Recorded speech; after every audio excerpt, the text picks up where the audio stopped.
అలాగే వృశ్చిక రాశి వాళ్ళకి ఈ పరాభవ నామ సంవత్సరంలో డిసెంబర్ 5వ తేదీ వరకు అర్ధాష్టమ రాహుదోషం ఉంది.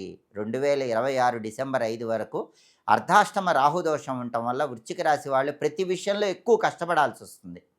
శ్రమ ఎక్కువ, ఫలితం తక్కువగా ఉంటుంది. రిలేషన్స్‌లో కూడా అనవసరంగా గొడవలయ్యే అవకాశం ఉంటుంది. అప్పుడప్పుడు హెల్త్ ఇష్యూస్ వచ్చే అవకాశం ఉంటుంది.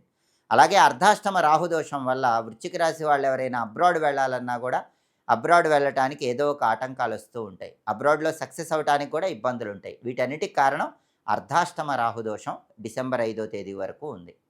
ఈ సమయంలో వృశ్చిక రాశి వాళ్ళు శనివారం పూట కానీ, ఆదివారం పూట కానీ దుర్గాదేవి ఆలయ దర్శనం చేసుకోండి. దుర్గాదేవి ఆలయంలో రాహుకాలంలో నిమ్మదీపాలు వెలిగించుకోవటం, శని ఆదివారాల్లో దుర్గాదేవి కుంకుమార్చనలు చేయించుకోవటం చేయండి. దుమ్ దుర్గాయై నమః ఈ మంత్రాన్ని శని ఆదివారాలు వీలైనన్ని సార్లు పఠించండి. అప్పుడు అర్ధాష్టమ రాహుదోషం తొలగిపోతుంది.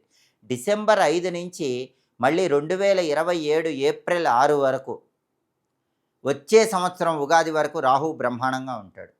మూడో స్థానంలో సంచారం చేస్తూ ఉంటాడు. అప్పుడు అబ్రాడ్ ఛాన్సెస్ బ్రహ్మాండంగా ఉంటాయి. వృశ్చిక రాశి వాళ్ళు ఎవరైనా అబ్రాడ్ వెళ్ళాలంటే 2026 డిసెంబర్ 5 నుంచి 2027 ఏప్రిల్ 6 మధ్యలో బలం చాలా అద్భుతంగా ఉంది. ఆ సమయంలో రిలేషన్స్ బాగుంటాయి. స్నేహితుల సహాయ సహకారాల వల్ల ముఖ్యమైన పనులు సులభంగా పూర్తి చేసుకుంటారు.